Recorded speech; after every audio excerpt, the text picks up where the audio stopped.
রাস্তায় বের এই অবস্থা দেখি বোধকের মনোদ ফারে হালের উদ্দি গাড়ি চলাচল করে বাস্তবে হাল নয়। ইভলদি সাতানি উপজেলার মৌলবৃদ্ধ আনতুন সরোবর বাজার পর্যন্ত জ্যাবের সড়ক জীবের অবস্থা এখন খুবই খারাপ। নলুয়া ইউনিয়নের মরফলা বাজারত গেলে দেখা যায় প্রায় বড় বড় গর্ত গিয়ে এই রাস্তা জেড়ে পানি জমিবে হালন না গিয়ে। এই সড়ক দিয়ে প্রত্যেকদিন চলাচল করে হাজার হাজার মানুষ যারা স্কুল কলেজ পড়ুয়া শিক্ষার্থী অসুস্থ রোগী পথচারী সহ বিয়াক ধরনের মাইসুত্তন ফরমপজ্জি চরম ভোগান্তি মানে কি আর আসা যাবো যে হস্টেল এক পানি বর্ষা হারি যাবে সমস্যা আর স্কুলে ভোগ করে নিয়ে পারে আনা নিয়ে পারে কারণ রিক্সা গাড়ি উঠি যাবি ওটা যে বেশি হস্পিটাল আছে তুই আর গাড়ি ঘর অ্যাক্সিডেন্ট করে মাঝে যাতায়াত বেশি হস্পিটাল ছাড়া হস্পিটাল বেড়ে।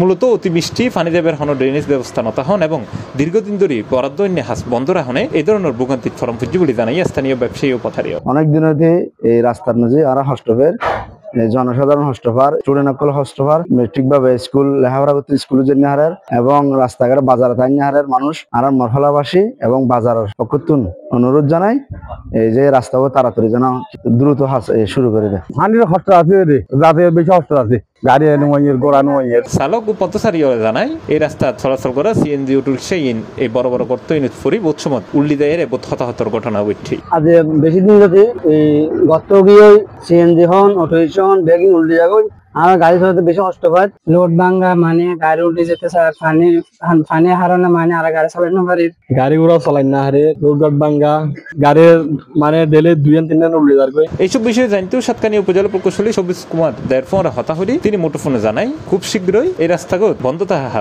শুরু হইব।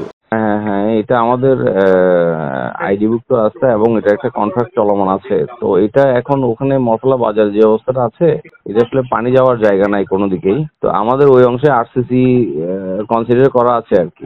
এটা আমরা বৃষ্টিটা একটু থামলে কাজটা ধরবো। অলরেডি আমরা ওই যে ব্রিজের পরের জায়গাটাতে কিন্তু কাজ শুরু করেছি। ওখানে পাবলিক হেলথের একটা পাইপলাইনের কাজও চলছে, ওটা শেষ হলে আর বৃষ্টিটা একটু থামলে আমরা ওই জায়গাটা আরসিসি করে দেবো। পথচারী সহ সর্বস্তরের জনসাধারণের দাবি এই রাস্তাকেও দ্রুত সংস্কার করে চলাচল স্বস্তি ফিরিয়ে আনিব ইয়ে প্রত্যাশা তার। C plus TV, Chittagong.